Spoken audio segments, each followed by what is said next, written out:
Hola chicos, muy buenos días y bienvenidos a otro video sobre diseño de caso único. Espero estén muy bien, yo me encuentro maravillosamente bien. Y el día de hoy vamos a seguir con las temáticas básicas sobre el diseño de caso único que pues debemos tener en cuenta a la hora de elaborar este tipo de diseño y más aún a la hora de empezar un proceso de evaluación e intervención con nuestros pacientes en la práctica clínica. Entonces, sin más, nos vamos a ir a este mapa conceptual que he construido, este pequeño mapa conceptual que he construido, y en este mapa conceptual que vemos a continuación, vamos sí, ya está más grande. En este mapa conceptual, basado en la literatura de Bono y Arnaud, del diseño de caso único en ciencias sociales de la salud, capítulo 2, pues vamos a ver la fundamentación de la validez interna y externa del diseño, los requerimientos del diseño de caso único en función a la fundamentación. ¿Listo? Entonces, en primera medida tenemos que la fundamentación de la validez interna y externa arranca desde pues el concepto de validez y el concepto de confiabilidad. Dos conceptos que vamos a tener que trabajar el día de hoy y que obviamente vamos a tener en cuenta a la hora de realizar este diseño, aparte de pues todas las cosas, aparte de todos los elementos fundamentales o conceptos fundamentales que tenemos del diseño de caso único, que fueron elementos mencionados en un video anterior. Para la fundamentación se tienen dos variables importantes, dos aspectos importantes. El primero de ellos es la validez y el segundo es la confiabilidad. Para comenzar a hablar de validez, vamos a tener que hablar de dos cosas importantes, lo que es el concepto de validez y unas características, los tipos de validez, como lo vemos aquí en el mapa conceptual, y las amenazas a esos tipos de validez. Si bien tenemos que hay dos tipos de validez, la validez interna y la validez externa o ecológica, a ambas pues les surge la temática de las amenazas. ¿Qué amenazas existen dentro de la validez interna? ¿Qué amenazas existen dentro de la validez externa? Y en primera instancia tenemos eso de validez. Luego hablaremos de la confiabilidad. ¿Qué hablaremos de la confiabilidad? Pues lo mismo, unas características muy puntuales como lo vemos aquí en nuestro mapa conceptual. Y además vamos a ver lo que es el acuerdo entre observadores a partir de la confiabilidad de las variables dependientes e independientes de nuestro tratamiento, o como decimos más brusca y fríamente, de nuestro experimento del diseño de caso único.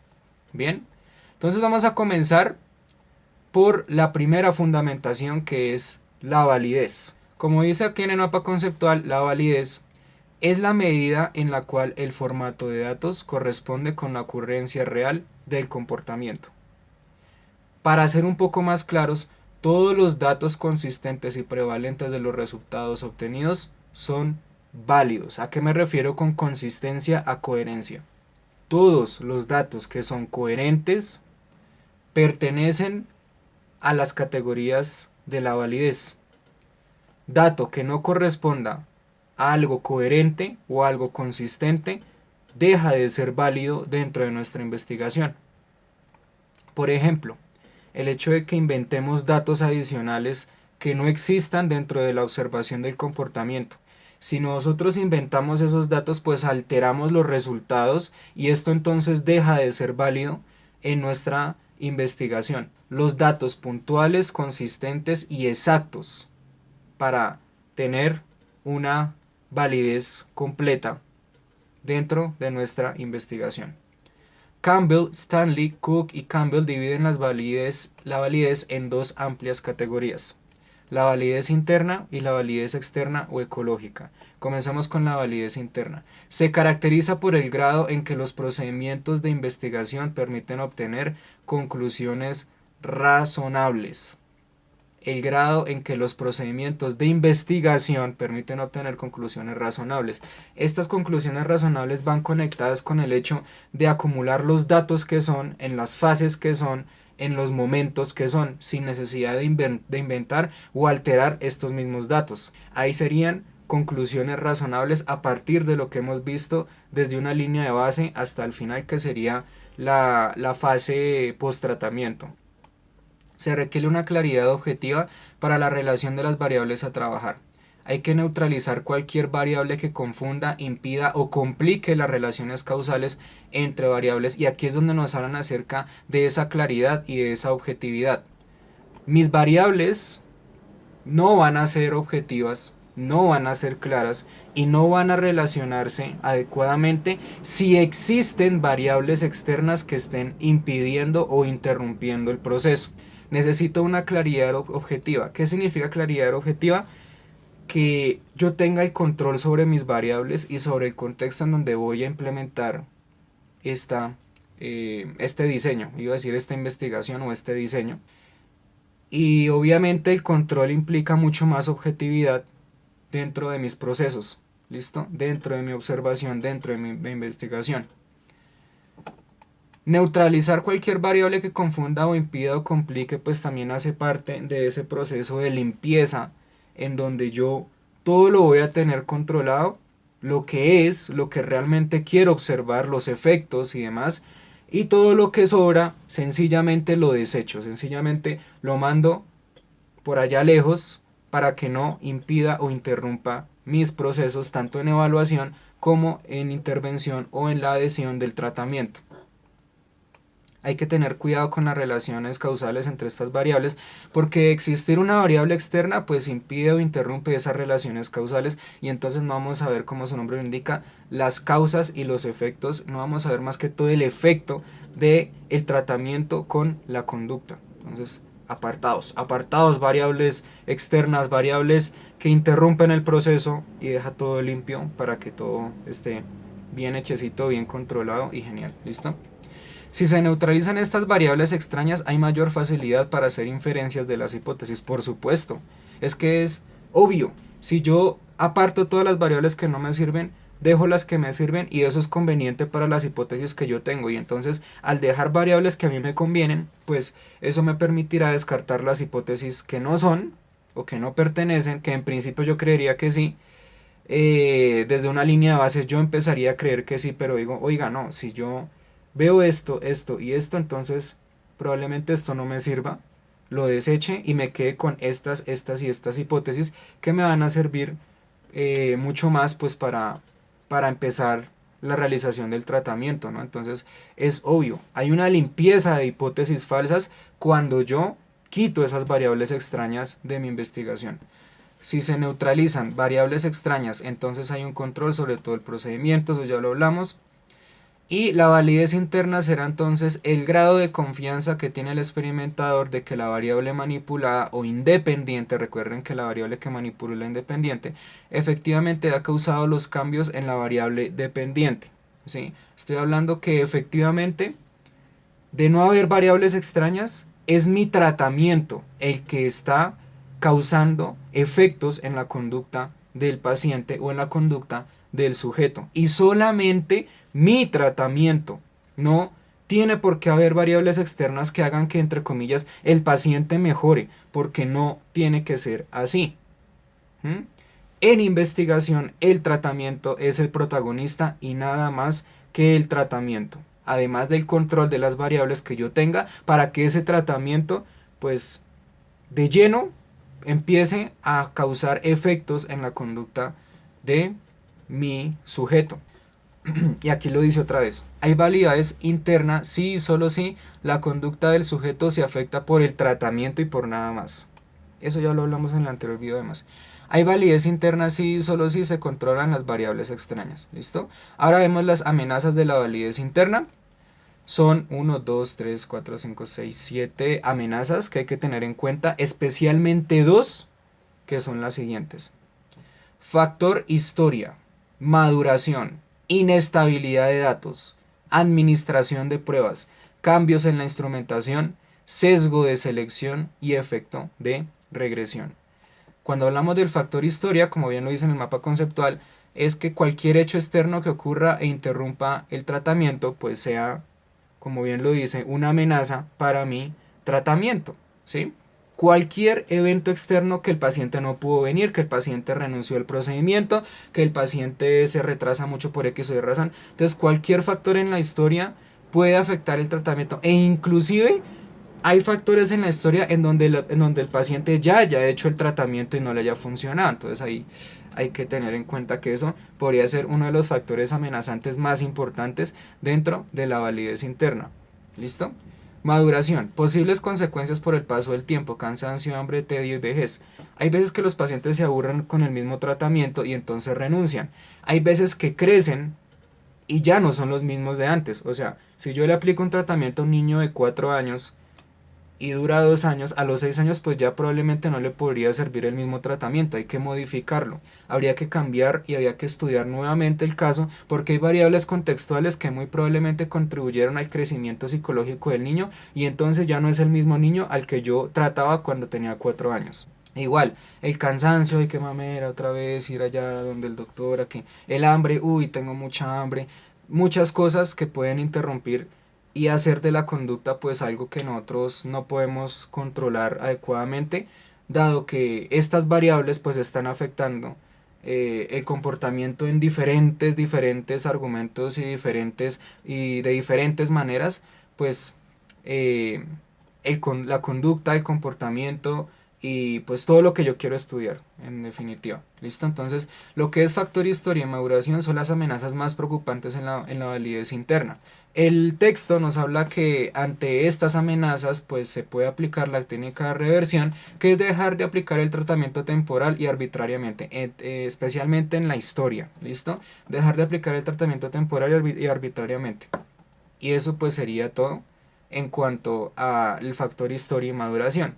La inestabilidad de datos es cuando los datos entre los observadores no son claros, cuando se producen fluctuaciones en los participantes o componentes de estudio. ¿Qué quiere decir esto?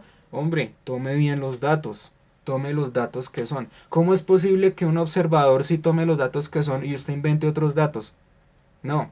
Entonces, esa inestabilidad de datos me va a ocasionar que la validez interna pues se resulte afectada, ¿no? Que no sea válido por el hecho de que uno está inventando y el otro está siendo honesto, ¿no? O todos en la cama, o todos en el suelo, o todos con 50 datos, o todos con 30, pero ni con uno con 50 ni con uno con 30, o sea, no, eso no es válido. Tienen que ser los datos que son para manejar una estabilidad de los datos y pues para ver un estudio más objetivo y más específico de los datos que se pueden obtener a raíz de la conducta. Bien. Administración de pruebas. Efectos que podrían tener una prueba sobre las puntuaciones de pruebas. ¿Correcto? Efectos que podría tener una prueba sobre las puntuaciones de una prueba anteriormente pues colocada. ¿Sí? Esto podría generar posibles efectos adversos. ¿Por qué? Porque hay veces que las pruebas no resultan ser muy eficaces porque esperamos de ellas algo y resulta que producen otras cosas, ¿sí? Y es aquí en donde la administración de pruebas pues tiene que tenerse como una de las variables más importantes también, porque hay que tener cuidado con las pruebas que uno aplica. ¿Listo? Probablemente la prueba de uno no sea relevante en un contexto diferente culturalmente.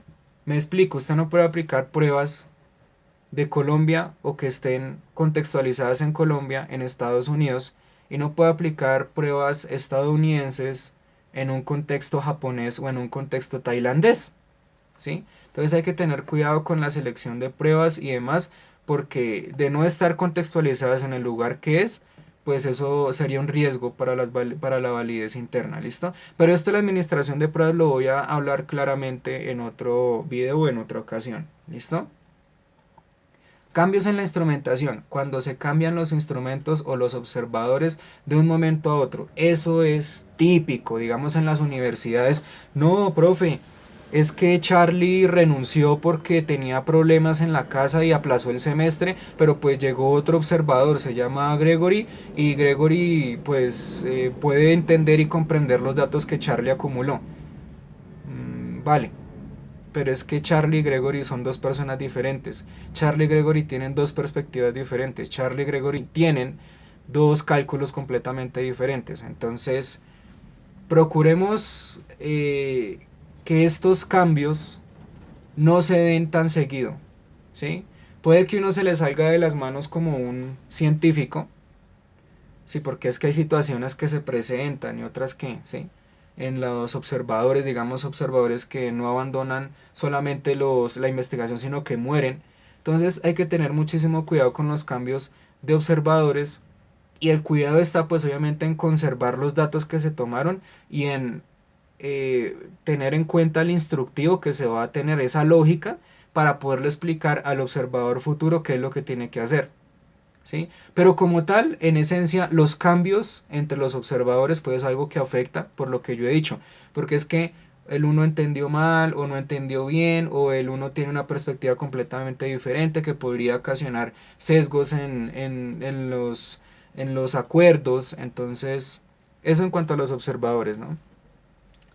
Cuando se cambian los instrumentos es cuando, digamos, si yo tengo 6 instrumentos y luego quito dos y me resultan cuatro, que por qué no, esos últimos dos no servían y sí servían, y entonces los cambio por otros nuevos que resultan ser más novedosos y demás, y que porque tienen una super investigación y porque entonces sí son útiles en los demás, pues eso también afecta a mi investigación. Yo tengo que tener claros desde un comienzo cuántos instrumentos voy a utilizar, qué instrumentos voy a utilizar para que pues todo se dé en marcha, ¿listo? Para que no tengamos que percibir cambios que podrían desajustar toda la investigación o todo el estudio. Sesgos de selección, posible confusión de la efectividad del tratamiento con mayor o menor predisposición del sujeto. Posibles confusiones de la efectividad del tratamiento con mayor o menor predisposición del sujeto. Evitemos las confusiones, podrían ocasionar amenazas a la validez interna, ¿sí? Evitemos utilizar tratamientos de los cuales no estamos seguros y más bien recurramos a la objetividad, evitando esas confusiones y aumentando la efectividad del tratamiento porque yo lo conozco y sé cómo actuar en el paciente, de acuerdo a los efectos del mismo. Evitemos estos sesgos de selección. Probablemente su profesor le va a explicar con mayor claridad lo que significa sesgos de selección, pero son en determinadas cuentas una posible confusión de la efectividad del tratamiento, ¿sí? Entre estas confusiones está, bueno, ¿qué pudo ocasionar el cambio? ¿Una variable externa o el tratamiento? No, no lo sabremos. Cuando resulta que es una variable externa, uno como, pues no, no me va a servir entonces. Tengo que tener muy bien presente qué tratamiento voy a usar, por qué lo voy a usar, qué efectos va a tener, cuál es su importancia dentro de la investigación y cuál va a ser los probables efectos en la conducta blanco que yo quiero, pues, estudiar. ¿Listo? Y por último está el efecto de regresión, cuando se eligen participantes que han participado en investigaciones anteriores con alteraciones nuevas a las registradas en su conducta. Volvamos al caso del niño de los 4 años y que ahora tiene 6. Cuando él tenía 4 se le aplicó X tratamiento, ¿sí? Y empezó a funcionar muy bien. Luego digamos que el niño renunció, ¿sí? Que por el colegio, porque la mamá lo metió a una clase de pintura. Y a los 6 años entonces regresa y yo le aplico el mismo tratamiento que le apliqué a los 4 años, pues eso no va a funcionar, porque el niño ya es completamente distinto. ¿No? Psicológica y físicamente ya es completamente distinto. Entonces, no hay que retornar a los tratamientos anteriores, sino cuando hay novedades en el sujeto, pues estudiar esas novedades y relacionarlas con un tratamiento que efectivamente funcione. Que si bien puede tener el mismo objetivo, puede funcionar a través de nuevos elementos, de nuevos mecanismos y pues se puede dar la mejoría. Pero evitemos entonces usar el tratamiento de 1960 en 1980, en el 2000, en el 2003, en el 2015, porque es que, hombre, la gente cambia, el contexto histórico cambia, las contingencias, todo cambia y no nos sirve un tratamiento viejo, tiene que renovarlo. No nos sirve un tratamiento viejo en un paciente que todos los días va creciendo un poco más. Bueno, eso sería todo en cuanto a la validez interna. Y en cuanto a la validez, también tenemos el tema de la definición de las variables, ¿correcto? Primero voy a hablar acerca de la validez externa y ecológica y luego de la definición de las variables como para cerrar la parte de la validez con broche de oro, ¿listo? Validez externa o ecológica y también como para darle continuidad a los tipos de validez. Entonces, validez interna ya la vimos. Validez externa o ecológica dice, es el ámbito de la aplicación de los resultados. Hasta dónde pueden extenderse los resultados y si son vigentes las conclusiones obtenidas. Se considera validez externa cuando los resultados de la intervención pueden generalizarse a diferentes sujetos, contextos o procedimientos.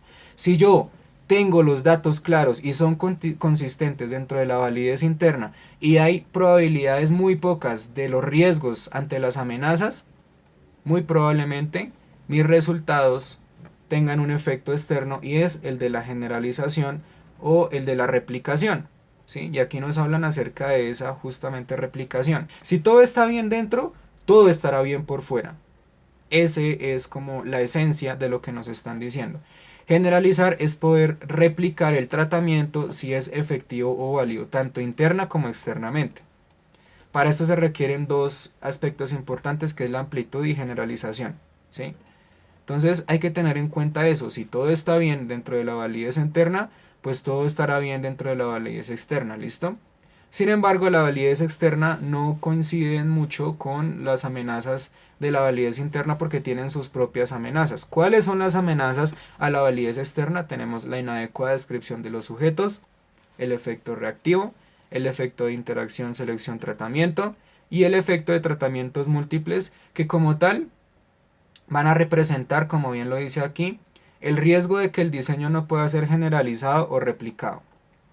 En cuanto a la inadecuada descripción de los sujetos, tenemos que si no hay una adecuada descripción de los sujetos y sus conductas, no se puede replicar o generalizar la investigación y pues obviamente también competiría un error por parte de la validez interna. Tenemos que registrar bien los datos, tenemos que registrar bien todo lo que suceda en un momento dado porque puede ser crucial o importante. Si la conducta cambió en el día o la semana 3, regístrelo. Si a la semana 4 la conducta decayó un poco, regístrela, no le dé pena, no le dé vergüenza, no se sienta un fracaso si la conducta llega a decaer. Recuerde que la conducta es dinámica, la conducta sube y baja, aumenta, disminuye o se mantiene. ¿Sí? Y esto ocurre muchísimo en la línea de base, pero no se sienta mal si también ocurre en la fase de intervención. La conducta nunca se va a quedar quieta o se va a mantener en un estado temprano o joven del tratamiento. Ahora bien, tiene que describirlos muy bien, tiene que anotarlos muy bien. Si usted los anota y los describe desde el primer día hasta el último, pues obviamente eso va a ser indicio de que hay una validez interna y que muy probablemente su investigación de salir efectiva pues se va a generalizar o se va a replicar. Bien. Efecto reactivo. Ocurre cuando el periodo de pretratamiento aumenta o disminuye la sensibilidad de los sujetos al tratamiento. ¿Listo? Aumenta o disminuye la sensibilidad de los sujetos al tratamiento. Hay sujetos que resisten mucho en cuanto a los tratamientos y es porque ya están muy acostumbrados al mismo que probablemente no les funciona el tratamiento. O ya están acostumbrados al mismo que ya saben entonces qué contingencias hay y entonces emiten esas contingencias o emiten esas conductas como por salir del paso. Entonces, como también hay otros que son bastante fuertes para los pacientes y entonces renuncian a los mismos. Efecto de interacción, selección y tratamiento. Estos son datos que pues se tienen que ir mejorando conforme pasa el tiempo, ¿no? Eso es importante. Efecto de interacción, selección, tratamiento. Cuando el tratamiento funciona para unos participantes con las mismas características, pero para otros no funciona. Es lo mismo que ocurre en efecto reactivo.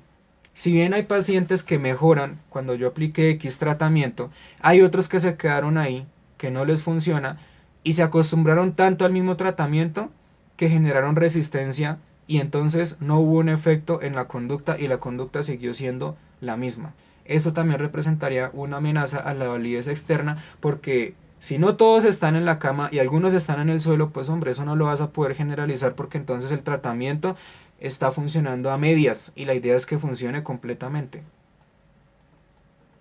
Tenemos el efecto de tratamientos múltiples, que es cuando los efectos del tratamiento no son irreversibles y no se eliminan sus efectos. Cuando los efectos del tratamiento no son irreversibles, es decir, cuando los efectos del tratamiento no se pueden cambiar y no se eliminan sus efectos. Entonces, ahí es importante que pues tengamos en cuenta el tratamiento, que es el tratamiento preciso, y estudiar si muy probablemente ese tratamiento funcione o no funcione para aplicarlo en los pacientes. Eso de igual forma lo iremos trabajando con mayor detalle. Por ahora lo que me importa es que tengamos en cuenta cuáles son las amenazas a la validez interna y cuáles son las amenazas a la validez externa. Probablemente esas amenazas usted la va a ver con más detalle en sus clases, yo las veré con más detalle en mis clases, y vale, eso es lo importante, que lo tengamos presente, que lo tengamos en cuenta. ¿Listo? Bien. Por ahora lo que nos interesa es que si todo está bien por dentro, todo estará bien por fuera. Que si yo tengo un orden de los datos y soy organizado y soy objetivo y organizo bien los datos y los anoto de un momento actual a un momento final en el futuro, pues todo va a estar bien y todo me va a llevar a que mi investigación o mi observación efectivamente es válida y podrá replicarse si y solo si yo sigo al pie de la letra el instructivo de tenga los datos claros, tenga las variables claras, sépalas organizar, sepa saber qué intervención o tratamiento aplicar y mire los resultados. Eso es como lo más importante que debemos tener en cuenta a la hora de pensar en el concepto de validez. Dentro del concepto de validez, pues hay una definición de las variables que va a apoyar lo que yo estoy diciendo, porque dentro de la definición de las variables hay algo que se llama operacionalizar. ¿Sí? Aquí nos dice la definición operacional de las variables. Implica una descripción detallada de las condiciones que se aplican al sujeto de estudio para su posible replicación. Todas las variables en un estudio deben ser correctamente descritas, incluyendo los instrumentos que se van a usar. Es decir, ser detallista, saber qué me va a servir, saber qué variables voy a observar, qué variables voy a emparejar a ver si se relacionan o no se relacionan, y ver qué efectos tiene mi tratamiento siendo conocido por mí en la conducta o en las variables que yo voy a observar. Operacionalizar es describir con objetividad, definir con objetividad, apoyarme en literatura de mayor información para justificar las variables o describirlas de una forma más amena, de una forma más genial, y ser preciso y exacto al tomar estas definiciones y estas descripciones. No resulte entre las ramas con la definición de X variable, porque eso no le va a servir. ¿Listo? Se requiere tener claridad en todas las actividades o tareas que se van a realizar con el fin de medir el comportamiento. Esto es tener claridad en el tratamiento y todos los objetivos específicos que tenga ante un objetivo general. ¿Sí?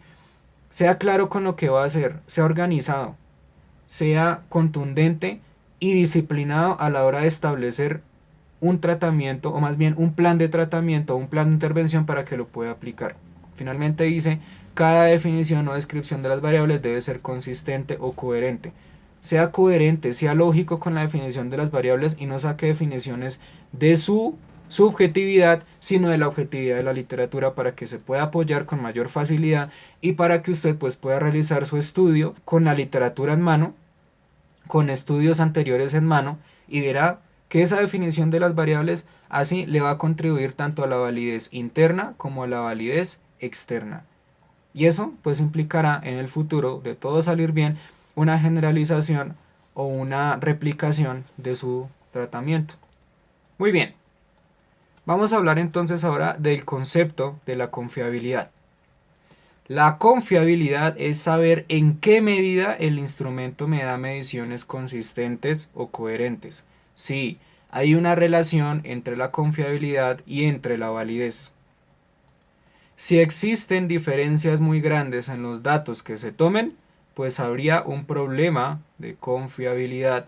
Y a este problema de confiabilidad se conocería como inconsistencia o incoherencia de los datos obtenidos. Vuelvo y repito, no invente datos. Si usted como observador ve algo en la conducta, anótelo, ¿sí? Eso va a ser confiable, eso va a ser válido. Actuar con honestidad y con honradez ante su propio estudio o ante un estudio de una investigación importante, ¿sí? Sea entonces consistente y coherente con lo que usted está tomando para que todo salga bien y pues para que el tratamiento salga bien. Y estoy hablando más que todo en esos contextos de evaluación donde la línea de base pues está prácticamente ordenada por el desequilibrio conductual. Entonces usted no tiene por qué inventar datos, simplemente anote lo que ve ya semana tras semana, y en intervención, que es algo un poco más delicado, pues anote el comportamiento que tenga el paciente y no invente cosas que porque entonces, ay, es que decrementó la conducta, entonces no me sirvió el tratamiento. No, yo mejor le arreglo aquí un puntico más arribita a la gráfica como para que digan que yo sí estoy haciendo bien las... No, eso no le va a servir absolutamente de nada. Sea consistente, ¿listo? La confiabilidad es la regularidad de los datos a través del tiempo. No deje de anotar los datos. Semana tras semana, día tras día, anote datos y verá que su estudio va a ser más enriquecedor en información y va a ser mucho más objetivo. Una medida es confiable en la medida que en una situación dada produce los mismos resultados repetidamente. Una medida es confiable en la medida que en una situación dada produce los mismos resultados repetidamente. ¿Sí? ¿Esto a qué me lleva a pensar? A que los errores de medida se ven cuando los datos tomados por los observadores son completamente diferentes al observar un solo sujeto. Mismos resultados. Si a Juan le dio 50, a Sofía le dio haber 50, a Pedro le dio haber 50, a Marcos le dio haber 50 y a Esteban le dio haber 50.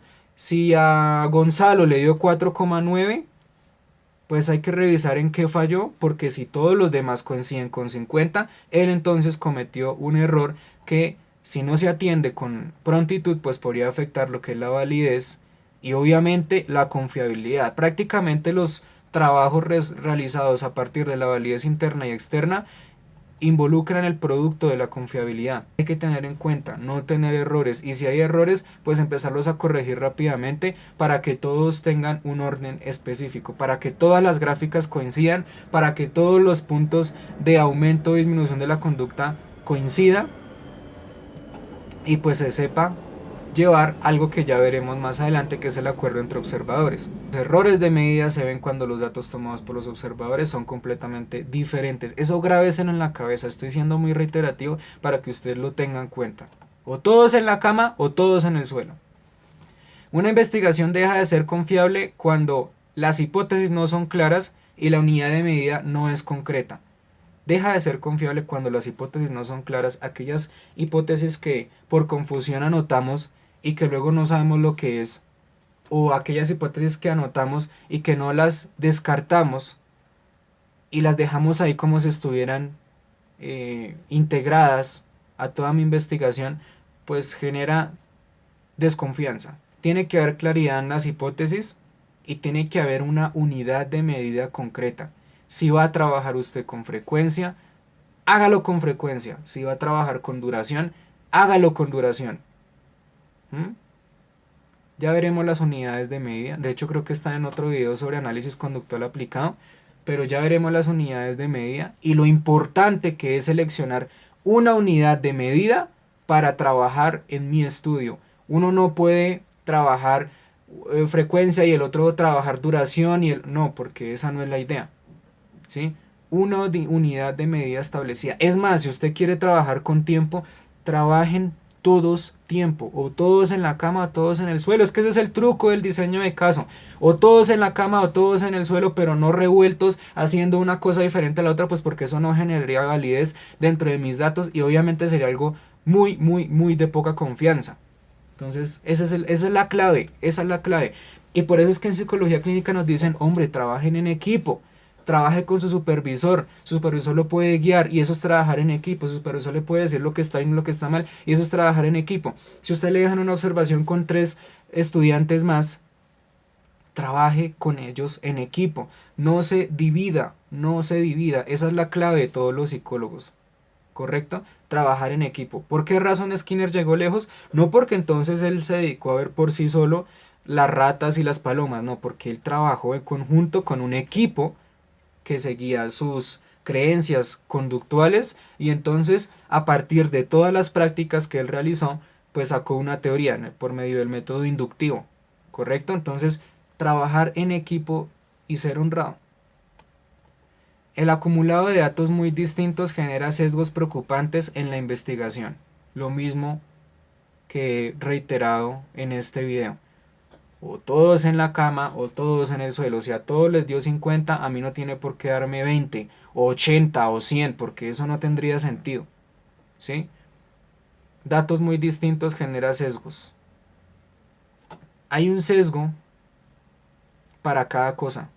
Hay un sesgo admitible, que es el ejemplo de 50-54,9, en donde pues bueno, ok, probablemente se generó por una décima ese sesgo. O inclusive hay sesgos de que si a todos les dio 10 y a mí me dio 8, pues el sesgo va a ser de 2 puntos, por ejemplo. Pero digamos los casos ya extremos en donde a todos les da 50 y a Pepito Pérez le dio 500.000, pues eso, eso no va a generar confianza de alguna otra forma y va a generar desorden. Y más si de pronto se tiene datos como, si no son 50 todos, son datos como 50, 40, 20, 30, 10, 15, 80, 90. Eso no va a ser confiable, no va a ser válido. Y eso hay que tenerlo en cuenta. La confiabilidad de la variable dependiente e independiente. En cuanto a la confiabilidad de la variable independiente, tenemos cuando el observador cuantifica aspectos relevantes del tratamiento, como la cantidad de ensayos dispensados por sesión de tratamiento. Esto en resumidas cuentas es cuando se registran y se puntúan sucesos importantes relacionados con el tratamiento en cada ensayo o sesión. Registre datos de los tratamientos. Registre datos cuando esos tratamientos o el tratamiento está haciendo efecto sobre la conducta. No deje atrás ese registro. En cuanto a la variable dependiente, tenemos cuando implica la puntuación de las respuestas del sujeto en la tarea de prueba basada en los criterios de estabilidad. ¿Sí? Igual, si está en línea de base o no está en línea de base, registre datos, registre todas las puntuaciones que se obtengan tanto en la observación como en las pruebas que usted vaya a realizar o que vaya a colocarle al paciente o al sujeto y así empezar a ver la evolución del mismo por medio de los datos. Cuando se registran datos o sucesos importantes relacionados con las respuestas del sujeto, se va a llevar todo esto a algo llamado acuerdo entre observadores. El acuerdo entre observadores es el resultado de la confiabilidad y, como bien lo dice aquí, es el ejercicio de reunir toda la información adquirida de la investigación para generar un índice de confiabilidad. Y el índice de confiabilidad es justamente el acuerdo entre observadores. El acuerdo entre observadores es la medición de confiabilidad del mismo comportamiento observado medido por mínimo 2 observaciones o observadores por separado. ¿Listo? Es lo que yo he dicho. Hombre, es que su nombre lo indica. Juan sacó 50 de toda la observación. Elena sacó 50 de toda la observación. Pedro sacó 50 en toda la observación. Y entonces, ¿a qué llegaron? Pues a un acuerdo. ¿Sí? A un acuerdo y a una conciencia de que efectivamente todos los datos los tienen y coinciden con lo que han observado y con lo que han investigado. ¿Correcto? Entonces, ese es el acuerdo entre observadores. Obviamente ese acuerdo no va a ser como, sí, a todos nos dio 50, entonces bien. No, se tiene que llegar a una conciliación o a una, como dirían, un promedio, una conciliación.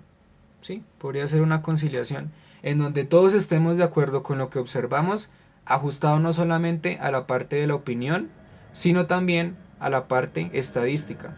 Todo tiene que coincidir estadísticamente y matemáticamente para que pueda existir un acuerdo, un índice de confiabilidad y por tanto una confiabilidad como tal. Ok. Por último dice, los observadores que participen deben generar un balance estadístico de todo lo observado y todos sus datos deben coincidir. La coincidencia de los datos es un indicio de estabilidad y confiabilidad.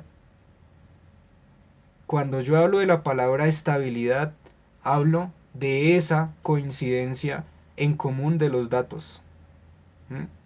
No hablo propiamente de la conducta, porque como ustedes saben, en un diseño, pues la conducta es dinámica.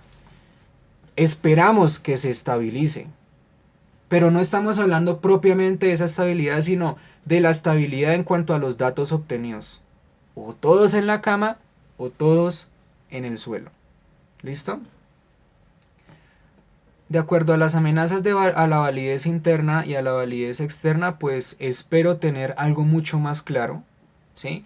Algo mucho más contundente, como también espero que usted obtenga datos mucho más claros, mucho más contundentes a la hora de comprender cada una de estas amenazas, pero lo importante es que las mencionamos. Si usted comprende estas definiciones, genial, yo las comprendo, pero me gustaría ejemplificarlas un poco más y para eso pues existen mis clases de posgrado, ¿sí? Los sábados. Entonces voy a trabajar un poco más dentro de estas definiciones para que las podamos ejemplificar y efectivamente podamos sacar un video mucho más claro acerca de las amenazas a la validez tanto externa como interna. Obviamente también ante los conceptos de la validez y confiabilidad. No estoy diciendo que este video entonces sea impreciso, no, porque esto es sacado de la lectura, ¿sí? ¿De qué lectura la saqué?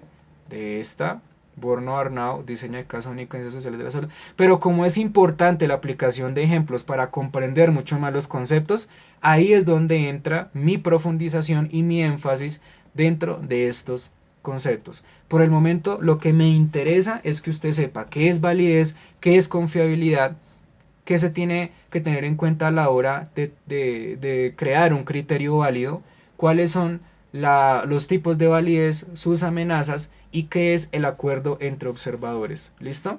Espero lo profundice más en sus clases, espero lo profundicemos mucho más con el tiempo y sepamos entregar un material mucho más fuerte basado en los ejemplos y, por qué no, basado en la experiencia. Chicos, muchísimas gracias por su atención. Este mapa conceptual lo voy a colgar. Si usted en este momento está leyendo el capítulo 2 de Bono, Arnau y Diseño de Casa Única y demás, pues lo voy a subir para que si usted lo desea estudiar, pues lo estudie. Si desea como facilitar su comprensión o su orden en la lectura, pues igual este mapa es genial para que usted lo tenga en cuenta. Y obviamente a raíz de este mapa pues va a comprender mejor el orden de las cosas y va a profundizar mejor en cada una de ellas. ¿Listo? Chicos, muchísimas gracias por su atención, que Dios los bendiga y que estén muy bien.